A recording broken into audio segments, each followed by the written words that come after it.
Bonjour à tous, je vais vous présenter dans cette vidéo une petite application de la fonction carré, une application plutôt étonnante, qui va nous permettre de déterminer le produit de deux réels positifs.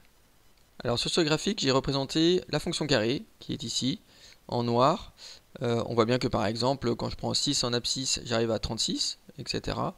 Donc 5, j'arrive bien à 25, 5 au carré ça fait 25, 6 au carré ça fait 36, 7 au carré 49, etc.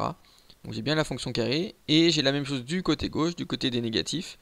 La seule différence c'est que ici, au lieu d'être à -1, -2, -3, -4, -5, j'ai tout simplement transformé ces nombres négatifs en positifs, en leur opposé.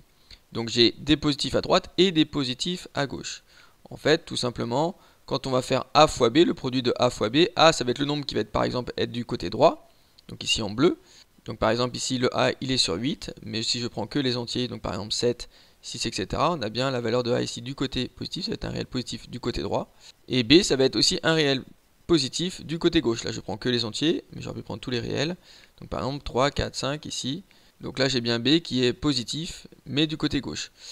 On remarque en fait que quand je fais A fois B, donc A et B, avec en gros le point A qui est ici, qui a pour abscisse petit a, et le point grand B qui a comme abscisse petit b. Donc si je prends la droite AB, qui est la droite qui passe par deux points de ma courbe de ma fonction carré, en fait on remarque que ces droites-là, elles coupent l'axe des ordonnées en une valeur qui va être finalement le produit des deux. Donc si je prends A égale 8 et B égale 3, on voit bien qu'ici ça coupe à 24. Donc si je prends A égale 7 par exemple, et B égale 3, 7 fois 3, 21, ça coupe en 21, et ainsi de suite. Vous voyez que ça va fonctionner tout le temps. Peu importe les valeurs que je peux prendre, quand je fais A fois B, quand je prends A du côté droit ici, et B du côté gauche, en fait j'obtiens le produit des deux qui apparaît finalement sur l'axe des ordonnées. Donc là 8 fois 1 ça fait bien 8, 8 fois 2 par exemple ça fait bien 16, etc.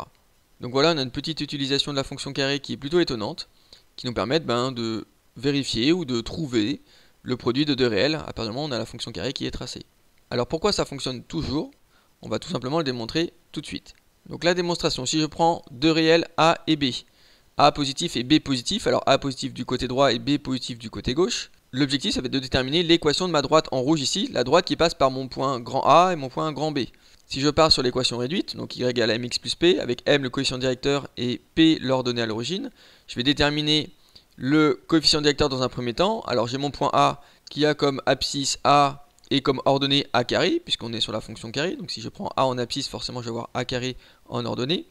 Et j'ai mon point B qui va plutôt être en vert ici, qui a comme abscisse moins B, car j'ai supposé que B était positif, donc finalement l'abscisse de mon point B c'est moins B, et moins B le tout au carré, qui est pareil que B au carré, c'est l'ordonnée de mon point grand B.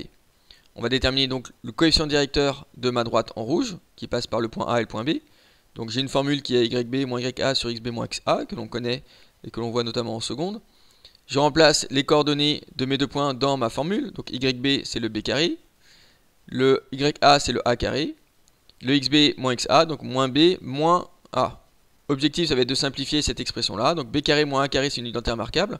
Donc je fais B plus A fois B moins A, pour laquelle on a plus l'habitude de faire A carré moins B carré. Donc si A carré moins B carré c'est A plus B fois A moins B, forcément B carré moins A carré, c'est le premier plus le deuxième fois le premier moins le deuxième. Et ici, je vais mettre simplement mon moins en facteur commun, donc ça donne moins B plus A. On remarque que le B plus A, il est en facteur ici, en haut et en bas, donc je peux le supprimer. Ça me donne moins B moins A. Et donc si je développe, ça me donne moins B plus A, c'est-à-dire A moins B.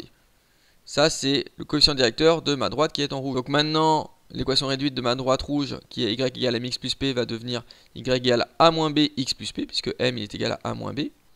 Maintenant, il faut déterminer l'ordonnée à l'origine. Alors, je prends soit le point A, soit le point B.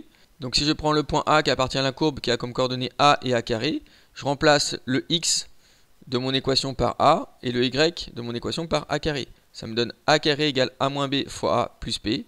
Donc, ça me donne une équation dans laquelle je peux déterminer la valeur de P. Donc, si je développe ici et que j'isole ma valeur de P, je vais obtenir P qui va être égal à AB. Donc, l'équation de ma droite qui est en rouge sur mon schéma, de la droite AB, va devenir y égale a moins bx plus la valeur de p, et p qui est égal à ab, donc plus ab. Maintenant j'ai presque terminé, puisque en fait, qu'est-ce qu'il a de particulier? Ce point-là, c'est un point qui est sur l'axe des ordonnées. On retrouve le produit des deux valeurs, toujours sur l'axe des ordonnées, à l'intersection entre ma droite et l'axe des ordonnées. Donc ce point-là, qu'est-ce qu'il a de particulier? C'est qu'il est à la fois sur ma droite ici en rouge, donc il va vérifier l'équation que je viens de trouver, l'équation réduite, et en même temps son abscisse c'est toujours 0. Donc quand x il vaut 0, j'obtiens à chaque fois l'ordonnée de mon point là. Donc si je prends x égale 0, que je remplace dans mon équation, ça me donne y égale a moins b fois 0, plus ab, qui me donne tout simplement ab. Donc j'obtiens toujours la valeur ici qui va être égale à ab, qui donc correspond au produit des deux nombres que j'ai pris au départ, l'un sur l'axe des abscisses à droite et l'autre sur l'axe des abscisses à gauche. J'espère que vous avez compris cette petite application et utilisation de la fonction carré. Merci de m'avoir écouté, à bientôt.